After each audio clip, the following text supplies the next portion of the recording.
Well, thank you for joining us this morning.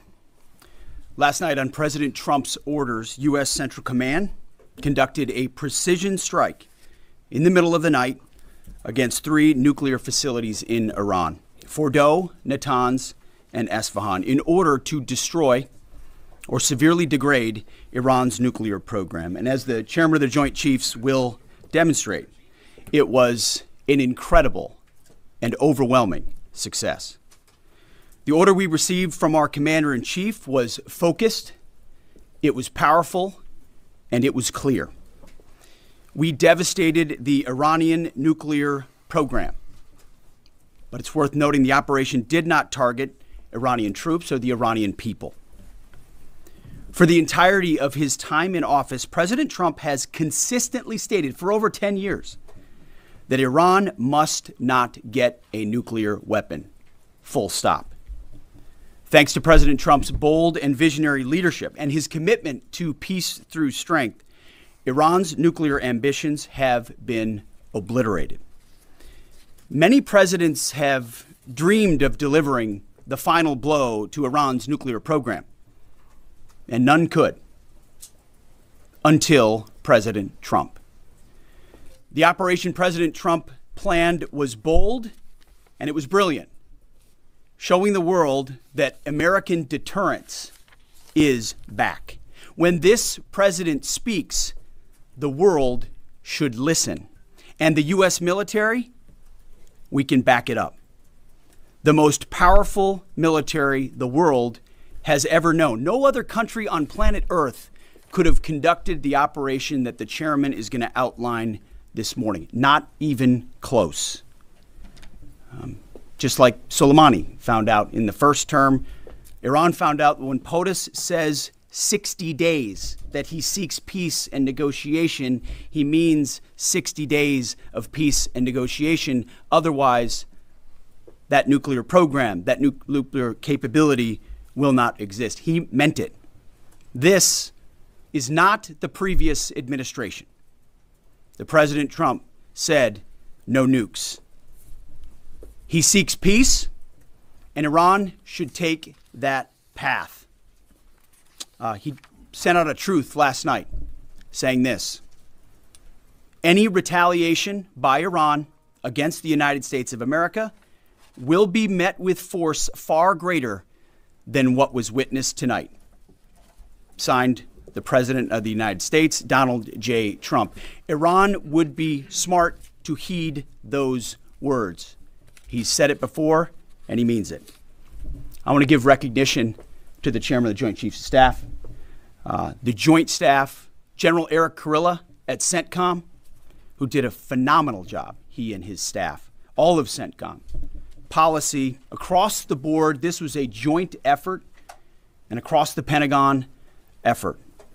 I want to recognize the pilots who flew those bombers, who flew those fighters, who flew those refuelers, warriors. I want to recognize the sailors on those destroyers, in those subs, on those carriers, warriors, all of them. I want to recognize our soldiers doing air defense, base defense, QRF, warriors, all of them. Every American involved in this operation performed flawlessly. And I want to give recognition to our allies in Israel as well. This is a plan that took months and weeks of positioning and preparation so that we could be ready when the President of the United States called. It took a great deal of precision. It involved misdirection and the highest of operational security. Our B-2s went in and out of downtown Tehran, of these nuclear sites, in and out and back without the world knowing at all. In that way, it was historic. A strike that included the longest B-2 Spirit bomber mission since 2001 and the first operational employment of the MOP, a massive ordnance penetrator. The mission demonstrated to the world the level of joint and allied integration that speak to the strength of our alliance and our joint forces. As President Trump has stated, the United States does not seek war, but let me be clear. We will act swiftly and decisively when our people, our partners, or our interests are threatened. Iran should listen to the President of the United States and know that he means it, every word. I want to give congratulations to our Commander-in-Chief. It was an honor to watch him lead last night and throughout, and to our great American warriors on this successful operation. God bless our troops. God bless America. And we give glory to God for his providence and continue to ask for his protection. I turn it over now to the chairman for specifics. Thank you, Mr. Secretary. Thanks for recognizing all of our folks out there doing our nation's work, and nice to see everybody on this early Sunday morning. Last night, on the President's orders, U.S. Central Command, under the command of General Eric Kurilla, executed Operation Midnight Hammer, a deliberate and precise strike against 3 Iranian nuclear facilities. This was a complex and high-risk mission carried out with exceptional skill and discipline by our joint force. I want to thank every service member, planner, operator that made this mission possible. Their actions reflect the highest standards of the United States Armed Forces. This operation was designed to severely degrade Iran's nuclear weapons infrastructure. It was planned and executed across multiple domains and theaters with coordination that reflects our ability to project power globally with speed and precision at the time and place of our nation's choosing. This was a highly classified mission with very few people in Washington knowing the timing or nature of this plan. I'll refer you to the graphic on the side as I walk you through some of the operational details. At midnight Friday into Saturday morning, a large B-2 strike package comprised of bombers launched from the continental United States. As part of the plan to maintain tactical surprise, part of the package proceeded to the west and into the Pacific as a decoy, a deception effort known only to an extremely small number of planners and key leaders here in Washington and in Tampa. The main strike package, comprised of 7 B-2 Spirit bombers, each with 2 crew members, proceeded quietly to the east with minimal communications. Throughout the 18-hour flight into the target area, the aircraft completed multiple in-flight refuelings. Once over land, the B-2s linked up with escort and support aircraft in a complex, tightly timed maneuver requiring exact synchronization across multiple platforms in a narrow piece of airspace, all done with minimal communications. This type of integration is exactly what our joint force does better than anyone else in the world. At approximately 5 p.m. Eastern Standard Time last night, and just prior to the strike package entering Iran, a U.S. submarine in the Central Command area of responsibility launched more than 24 Tomahawk land attack cruise missiles against key surface infrastructure targets at Esfahan. As the Operation Midnight Hammer strike package entered Iranian airspace, the U.S. employed several deception tactics, including decoys, as the 4th and 5th generation aircraft pushed out in front of the strike package at high altitude and high speed, sweeping in front of the package for enemy fighters and surface-to-air missile threats. The strike package was supported by U.S. Strategic Command, U.S. Transportation Command, U.S. Cyber Command, U.S. Space Command, U.S. Space Force, and U.S. European Command. As the strike package approached Fordow and Natanz, the U.S. protection package employed high-speed suppression weapons to ensure safe passage of the strike package, with fighter assets employing preemptive suppressing fires against any potential Iranian surface-to-air threats. We are currently unaware of any shots fired at the U.S. strike package on the way in.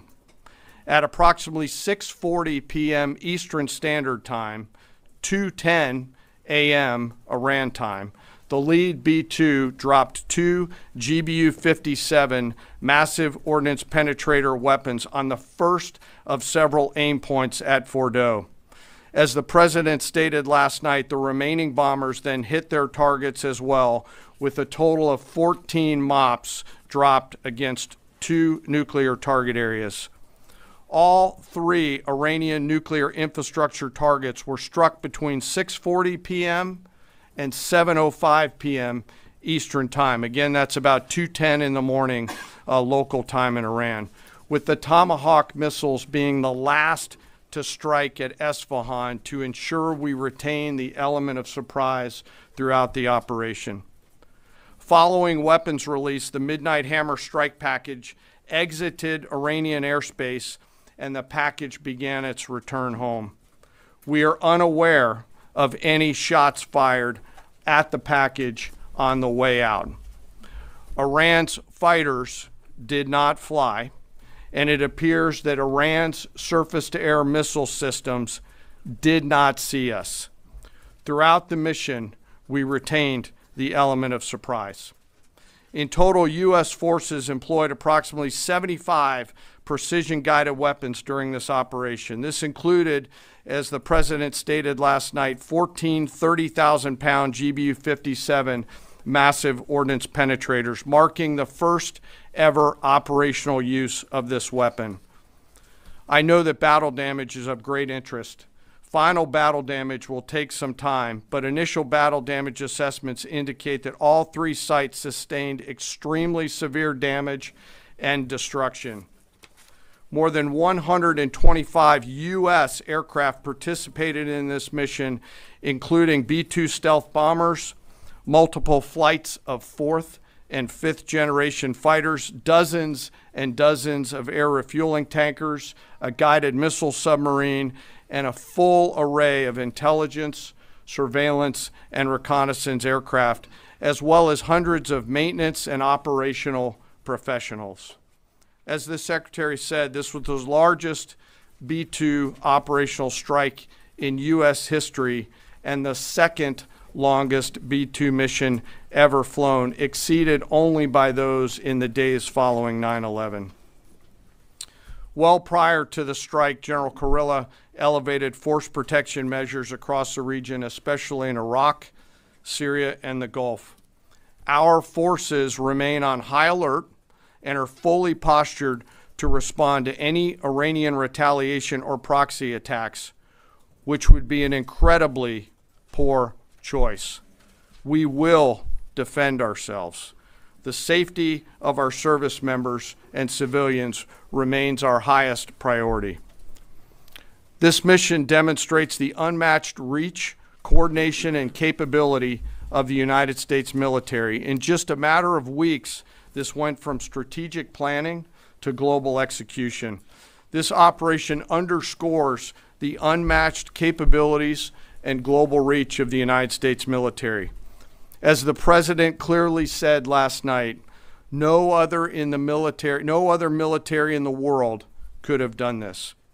I join the president and the secretary in being incredibly proud of the air crews, naval forces, cyber operators, planners, and support teams, and commanders who made this mission possible.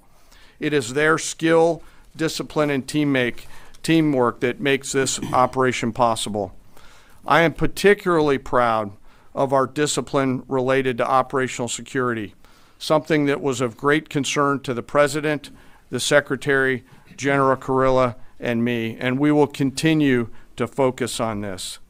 As we stand here this morning, many assets are still airborne, and we have hundreds deployed. I ask that we keep our warfighters on their way home and our deployed service member in our thoughts. Our joint force remains ready to defend the United States, our troops, and our interests in the region. Thank you very much. We will take a few questions, Phil. Me? Yeah. So, is regime change off the table, Mr. Secretary? And to the chairman, you said the battle damage assessment is still ongoing, but do you believe that some nuclear capability in Iran remains? This mission was not and has not been about regime change.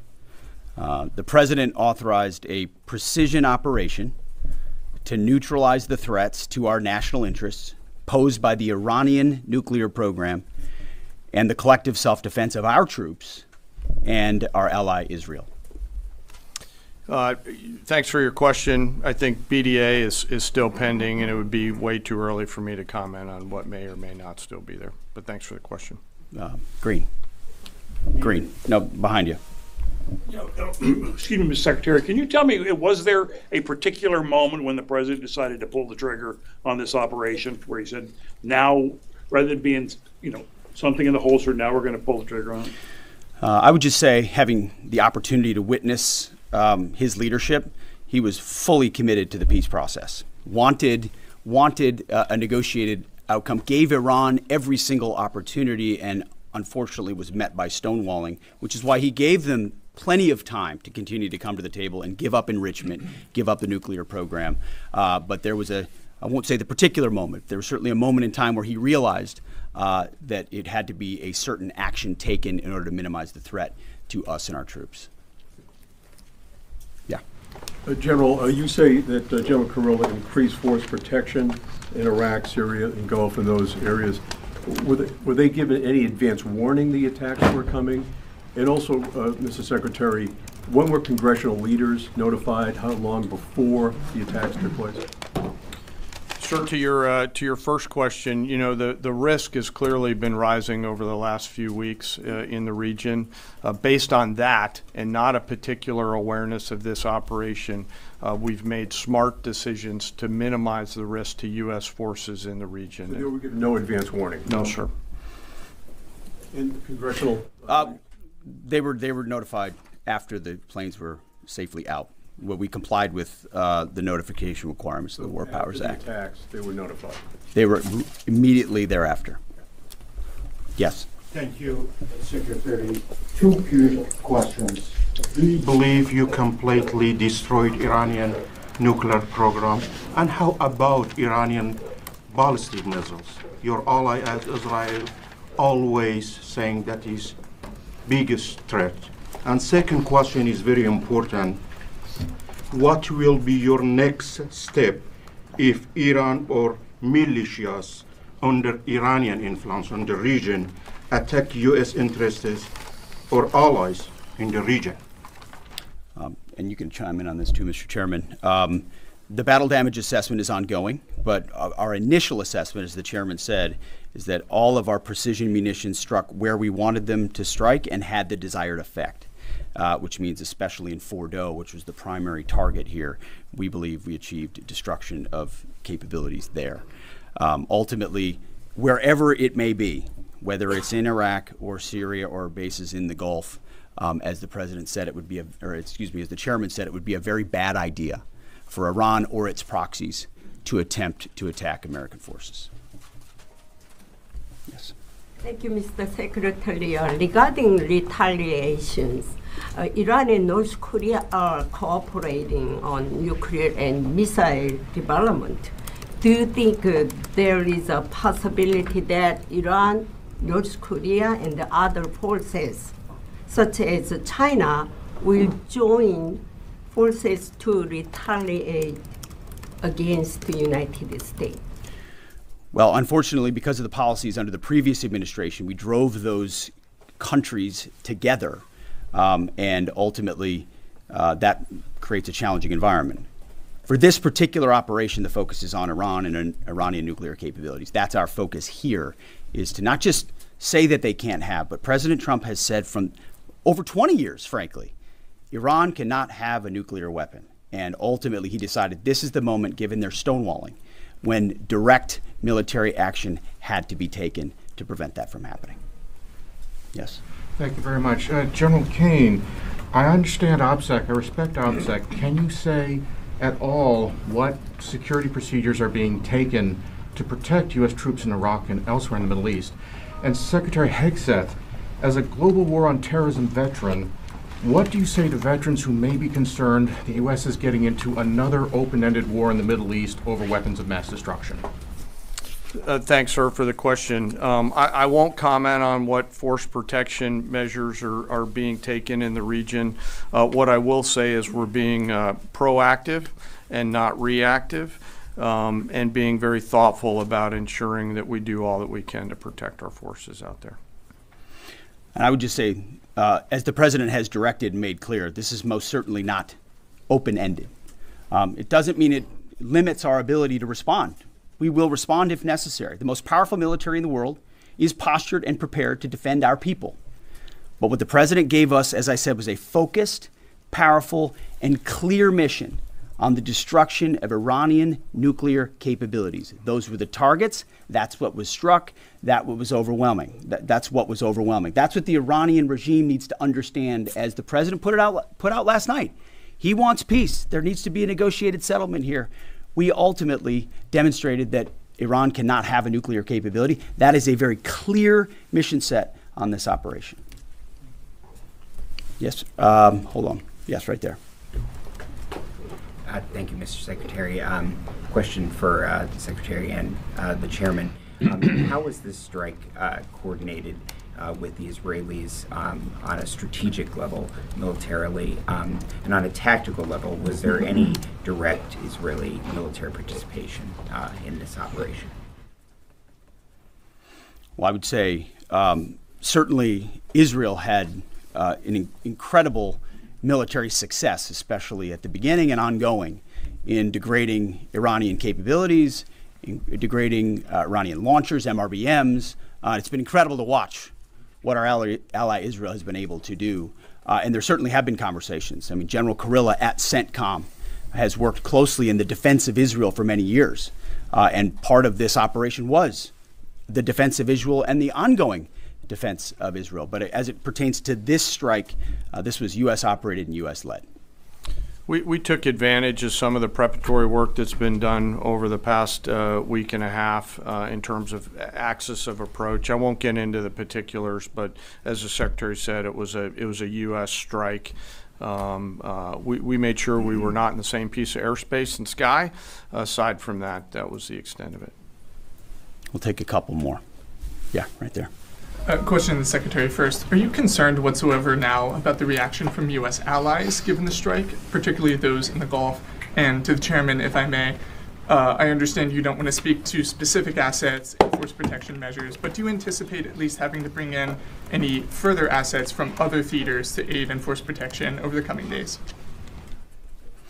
We certainly understand the challenges of allies in the region, and we have been respectful and in working in collaboration with them as it pertains to basing and sensitivities there. Ultimately, they've got a lot of assets and people in those locations also where American troops are co-located. So that's a consideration of ours. We've been in close consultation with them, and we appreciate the support that we have got. Thanks for the question on sort of the global picture. And as you know, that's one of my jobs, is to look globally at the entire range of challenges. We are always carefully considering our force posture around the world and then offering options to the Secretary and to the President. I won't comment on any future things, but the American people should know that we carefully consider those moves around the world and try to modulate as needed our force structure in the region. Absolutely. Yeah, right here. Thank you.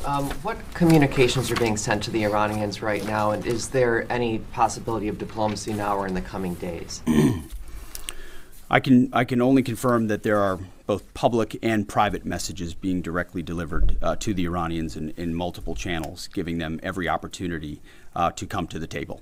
They understand precisely what the American position is, precisely what steps they can take to allow for peace, and we hope they do so. Yes. The president may not want an open-ended conflict. The Iranians may disagree. Are you prepared for a protracted war? Well, anything can happen in conflict. We acknowledge that. But the scope of this was intentionally limited. That's the message that we're sending. With the capabilities of the American military, nearly unlimited. So Iran, in that sense, has a choice.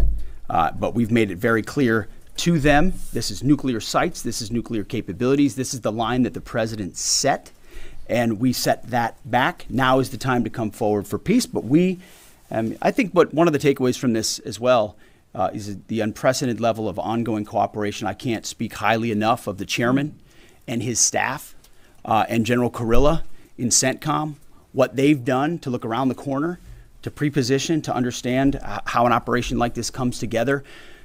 The scope and scale of what occurred last night would take the breath away of almost any American if you had an opportunity to watch it in real time. And I think Tehran is certainly calculating the reality that planes flew from the middle of America in Missouri overnight, completely undetected over 3 of their most highly sensitive sites, and we were able to destroy nuclear capabilities.